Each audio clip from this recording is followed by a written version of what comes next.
कि हमारे जो यूपी के आदरणीय मुख्यमंत्री जी जो हैं योगी आदित्यनाथ जी, वो हमारे डिस्ट्रिक्ट आए और मेरे पास कॉल आता है कि आपको जो है सम्मानित किया जाएगा, आप चेक लेने के लिए आ जाइए।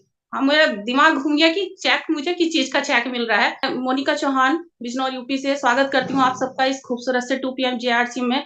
नमस्कार जेआरसीएम। और थोड़ी सी बात मैं साथियों आपसे ये करना चाहूंगी कि क्या मैं पहले थी और क्या जब से मेरे जीवन में आरसीएम आया, क्या चेंज मेरे जीवन में आया। तो मैं थोड़ी सी बात करना चाहूंगी, ज्यादा समय नहीं लूंगी आपका। तो मैं बताना चाहूँ अपने बारे में, तो जो मैं से मैं बात करूँ तो मैं 2 बहन और 2 भाई, और मैं सबसे बड़ी, और ज़्यादा मैं पढ़ी लिखी नहीं हूँ, थोड़ा ग्रेजुएशन है मेरा। लेकिन ग्रेजुएशन करते-करते थोड़ी-सी मैं बात करूँ अपनी पढ़ाई के समय की, तो मैं एक बहुत शांत रहने वाली, बहुत शांत स्वभाव रहने वाली लड़की थी। और एक जो क्लास में होते हैं ना, जैसे कि नाम हो जाता है किसी का, तो शांत रहने वालों में सबसे ज़्यादा नाम मेरा ही आता था। ऐसा नहीं कि फर्स्ट डिवीज़न आती थी, लेकिन शांत रहने वालों में ज़रूर नाम आता था। तो ऐसे स्वभाव था मेरा। लेकिन उस माहौल में रही मैं, कुछ बड़े परिवार था हमारा, फैमिली, बड़ी फैमिली थी। और ग्रेजुएशन के बाद मेरी शादी हुई। शादी ऐसे फैमिली में हुई जो बहुत छोटी फैमिली है, भैया हैं बड़े, और वो अपना सेटल हैं हरिद्वार में, उनका अपना घर है। और दीदी हैं बड़ी, वो एक जो मेरी नंद है, वो दीदी का प्यार मुझे मिला बड़ी बहन का उनसे। तो उनका भी घर हरिद्वार में, वो हरिद्वार में, मैं सबसे छोटी, मैके में सबसे बड़ी और ससुराल में सबसे छोटी। तो ऐसा मेरा जीवन रहा। और जैसे ही ससुराल में शुरुआत हुई, एक ज़िम्मेदारी आ जाती है वहाँ बड़े होने की और यहाँ छोटे होने की। तो सास-ससुर के साथ में रहते थे और बहुत अच्छा परिवार हमारा सब। और उसी के बीच जैसे मैं चुप रहने वाली, मैं बता रही हूँ आपको, चुप रहने वाली जितनी मैं थी, और छोटे परिवार में आ गई तो और ज़्यादा चुप हो गई। तो ऐसा मेरा जीवन चल रहा था। और मेरे 2 बच्चे हैं, 1 बेटी है, 1 बेटा है। और बहुत अच्छा, लेकिन एक समय था कि मुझे कुछ करने की जो इच्छा थी, मुझे जॉब का तो मुझे कभी दिमाग में नहीं आता था, लेकिन लगता था कि मैं छोटे बच्चों के साथ घर पे क्या बिज़नेस कर सकती हूँ। तो मैंने बुनाई का कुछ शुरू किया, बुनाई का काम। और बुनाई का मैंने ऐसे ही शुरू किया कि मैं सीखती थी। जैसे कि कुछ दूसरा पड़ोस में बन रहा है तो मैं उसको देख के और सीखने का प्रयास करती थी, क्योंकि सीखने की जो एक ललक है वो मेरे अंदर एक होता है ना, सीखने का कीड़ा, उसको बोलते हैं। मैं सीखना मतलब छोटी-छोटी चीज़ों से भी बहुत ज़्यादा सीखने का प्रयास करती थी। कुछ पत्रिकाएँ इकट्ठा कर लिया करती थी, क्योंकि उस समय मेरे पास बड़ा मोबाइल नहीं हुआ करता था।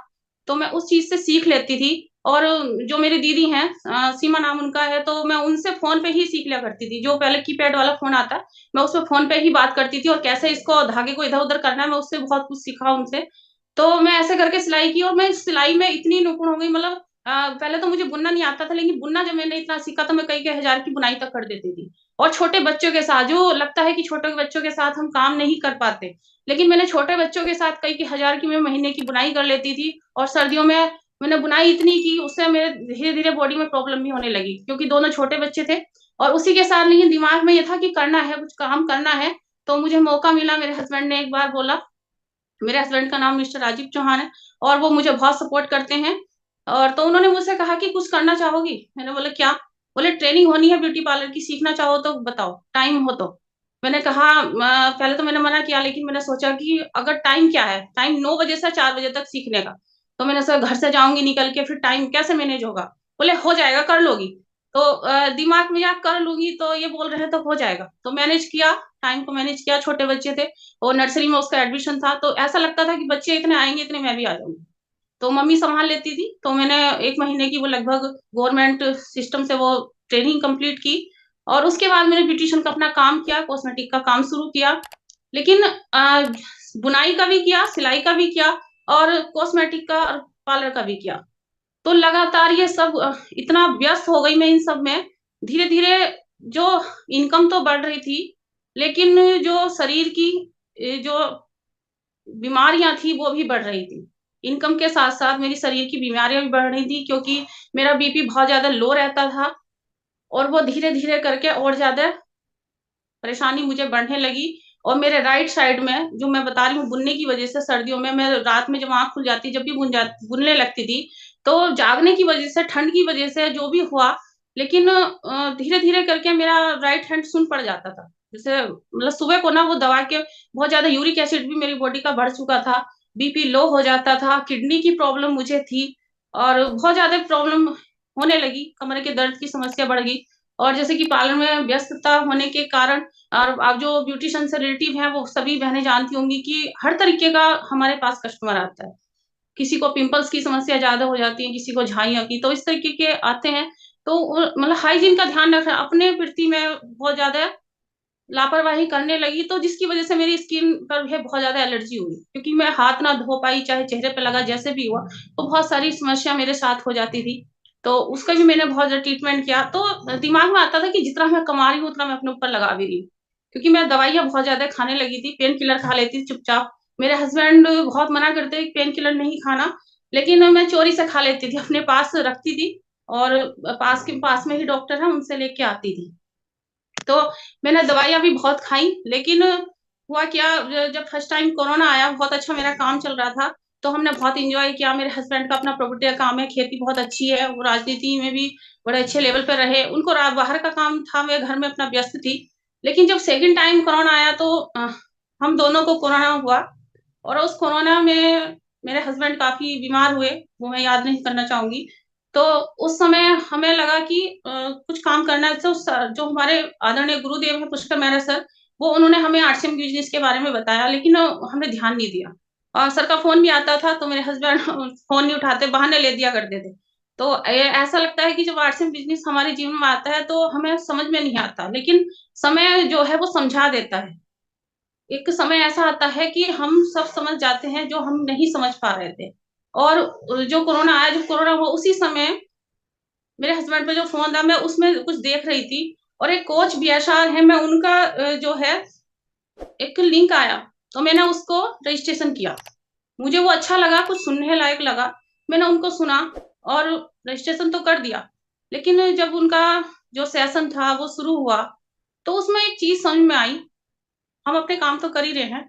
वो चीज़ें तो उन्होंने बहुत सारी बताई, लेकिन एक चीज़ समझ में आई कि जब हम कोई चीज़ हमारे पास कोई भी नाम हमारे पास बार-बार आ रहा हो ना, तो हमें समझ जाना चाहिए कि ऊपर वाले का ये आशीर्वाद हमें मिल रहा है। किसी न किसी रूप में भगवान तो हमें आके नहीं बताएँगे कि हमारे लिए क्या अच्छा है। लेकिन हमें इशारा समझ जाना चाहिए। तो वो बात मुझे लगी कि वाक़ई में जो आरसीएम बार-बार हमारे जीवन में आ रहा है, बार-बार हमारे आगे नाम आ रहा है। और दूसरा हुआ ये था कि मेरे हस्बैंड जो बहुत सारी दवाइयाँ इधर-उधर डॉक्टर लेते थे, वो वैद्य के पास गए, एक देहरादून के पास एक जगह है थानो, तो वो वहाँ पे भी गए, तो वहाँ पे भी उन वैद्य ने बोला कि अच्छी दवाइयाँ नहीं, आप अच्छे खाना-पीना ढूँढ लीजिए। तो उन्होंने जो राइस ब्राइन ऑयल और गामाओजोल दिया। तो दिमाग घुमा, मतलब बार-बार घूम के आरसीएम के प्रोडक्ट आ रहे हैं, आरसीएम की बात आ रही है, तो ज़रूर हम अपने काम में जिस काम को हम कर रहे हैं, उसमें हम गलत दिशा में जा रहे हैं। वो सही नहीं है, तो हमें आरसीएम को समझना चाहिए और सीखना चाहिए। तो धीरे-धीरे हमने आरसीएम के प्रोडक्ट यूज़ करने शुरू किए।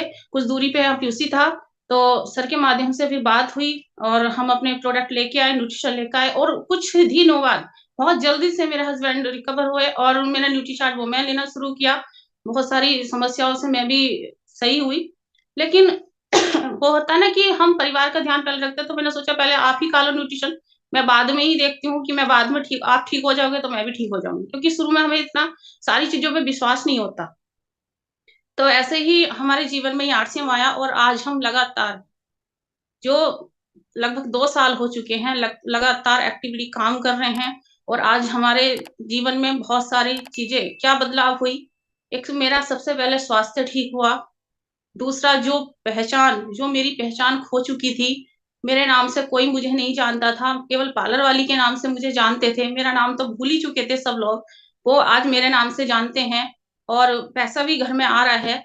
लेकिन जो एक अपने आप में बदलाव हुआ, जो मुझे लगा, जो मैं इतने सालों में नहीं कर पाई, जो मैं इतनी बीमार रहती थी, मेरा टाइफाइड कभी नहीं निकलता था, मेरा यूरिक एसिड कभी खत्म नहीं होता था, मुझे किडनी की प्रॉब्लम थी और यहाँ तक कि मैं बोल नहीं पाती थी। जो मैं आज बोल पा रही हूँ, तो मीटिंग में अगर पूरी मीटिंग भी मुझे अपनी टीम की लेनी हो, मैं ले लेती हूँ। लेकिन इतनी देर में मेरा बीपी लो हो जाता था, बीपी हाई हो जाता था। तो ये जो समस्याएँ थी, वो सारी मेरी आज ठीक हो चुकी हैं, केवल आरसीएम की वज़ह से। और आज और बहुत अच्छा मौका भी मुझे मिला, जैसे-जैसे मैंने सीखना शुरू किया, लगभग मैं अपनी जो जर्नी है, मेरी 1 साल की है केवल। क्योंकि जब से 1 पीएम शुरू हुआ, मेरे पास उस समय मोबाइल नहीं हुआ करता था और रात को मैं अपने हस्बैंड के फ़ोन से मीटिंग देखा करती थी। थोड़ा-सा समय मिलता था क्योंकि वो नहाने और खाने जाते थे, तो मैं उस समय ही सीखने का प्रयास किया करती थी क्योंकि उनको लगता था ये इतनी देर में भी सीख लेगी। क्योंकि अब वो किताब दे के जाती कि किताब पढ़नी है और जब फील्ड में जाते थे तो आपको इनसे बात करनी है, इनसे बात करनी है, जो महिलाएँ हैं उनको टीम में बात करनी है। तो बहुत अच्छी-अच्छी महिलाएँ हमारे टीम में हैं आज और बहुत अच्छी टीम बन रही है। लेकिन जो मुझ में बदलाव आया वो जो बोलने का, जो मैं बोल नहीं पाती थी, मुझे लगता था इतने अच्छे मैं उनकी पूजा अरोड़ा मैम की जो मीटिंग देखती थी या मधुसूदन मैम की वो मीटिंग देखती थी 1 पीएम से पहले, तो मैं सोचती इतना तो मैं कभी ज़िंदगी में नहीं बोल पाऊँगी। इतना तो मैं आज तक ही नहीं बोल पाई तो आगे क्या बोल लूँगी। लेकिन ये सब हमें सिखा देता है आरसीएम सिस्टम एक ऐसा अभियान है, जो हमें यहाँ सब कुछ देता है। सब कुछ यहाँ मिल जाता है, केवल हाँ, हमें करने की जो हमें सीखने की इच्छा है, वो हमारे अंदर होनी चाहिए। तो हुआ ये बोलने-बोलने के जो जैसे ही मैंने बोलना शुरू किया और मैं एक राष्ट्रीय ग्रामीण आजीविका मिशन के तहत उसमें जुड़ी हूँ, काफ़ी महिलाएँ मेरे साथ उसमें हैं। तो मैं बीओ की अध्यक्ष होने के नाते मुझे मौका मिला डिस्ट्रिक्ट लेवल पे जाने का। तो वहाँ पे मुझे फर्स्ट टाइम जब मैंने हाइजीन की ट्रेनिंग लेती थी जो वो अपनी बृहस्पतिवार को होती है, उसको सुनते-सुनते इतनी एनर्जी बॉडी आ गई कि मुझे महिलाओं के लिए कुछ करना है। और फर्स्ट टाइम बिना क्यूपीसी किए और वहाँ कुछ बोलने का मौका मिला। एडीओ सर ने बोला कि आप कुछ बोलना चाहते हो, कोई भी महिला आ सकती है उठ के भीड़ में से। तो मैं उस भीड़ में से उठ के उस स्टेज पे जाना हुआ मेरा और सबको बहुत अच्छी बात लगी जो हाइजीन की डीपली जानकारी मैंने वहाँ दी और डीसी सर को बहुत अच्छा लगा कि वाक़ई में इस टॉपिक पे तो कभी आज तक हमने सुना ही नहीं, कभी कोई बात ही नहीं करता। और अलग-अलग आके महिलाओं ने फिर व्यू भी दिए। जो महिलाएँ नीचे मुँह करके बैठ गई थी, उन्होंने अपने व्यू भी दिए कि वाक़ई में दीदी ने बहुत अच्छी बात बोली और उस दिन का बोलना हुआ और मुझे पता नहीं मैं तो अपने घर आ गई। लेकिन हुआ ये कि हमारे जो यूपी के आदरणीय मुख्यमंत्री जी जो हैं योगी आदित्यनाथ जी, वो हमारे डिस्ट्रिक्ट आए और मेरे पास कॉल आता है कि आपको जो है सम्मानित किया जाएगा, आप चेक लेने के लिए आ जाइए। हाँ, मेरा दिमाग घूम गया कि चेक मुझे किस चीज़ का चेक मिल रहा है। तो जिस अभियान में जो मैं बताया जो एनजीओ में जो हम जुड़े हुए हैं, जो एसएचजी में, तो उनके माध्यम पूरे डिस्ट्रिक्ट के लिए महिलाओं को चेक मिलने वाला था, तो उसमें से एक महिला को चुना जाना था, जिसको स्टेज पे जाना था, तो मैं स्टेज पे जाने का मौका मिला और केवल ये सब संभव हो पाया तो आरसीएम की वज़ह से। तो इतना ज़्यादा बदलाव मेरे जीवन में आया, तो वो आरसीएम की वज़ह से आया, केवल आरसीएम की वज़ह से। तो मैं बहुत-बहुत धन्यवाद करती हूँ आरसीएम सिस्टम का जो मेरे जीवन में आया और मेरे अंदर इतना बदलाव आया। तो मैं सभी महिलाओं से बस यही कहना चाहूँगी कि जब मेरी जैसी महिला, जो मैं बोल नहीं सकती थी और आज मैं रुकने का नाम नहीं लेती हूँ, तो सोचिए आप सब कर सकते हैं। केवल बशर्ते बात ये है कि हमारे जो रहता है ना कि हमें इतना काम है, कई क्विंटल काम हमारे सिर पे रखा है, लेकिन सुबह से उठते हैं, शाम तक काम करते रहते हैं। तो सोच लीजिए 1 किलो वज़न और रख लीजिए। आपके सिर पे 1 कुंटल वज़न है, 1 किलो वज़न और रख लीजिए और पता भी नहीं चलेगा कि 1 कुंटल वज़न कब उतर गया और 1 किलो कब बच गया।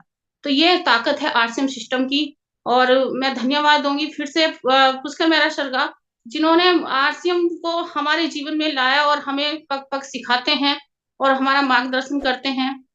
और सर बार एक बात बोलते हैं कि आरसीएम आना बड़ी बात नहीं है। आरसीएम आपके अंदर कब आया है वो बहुत बड़ी बात है।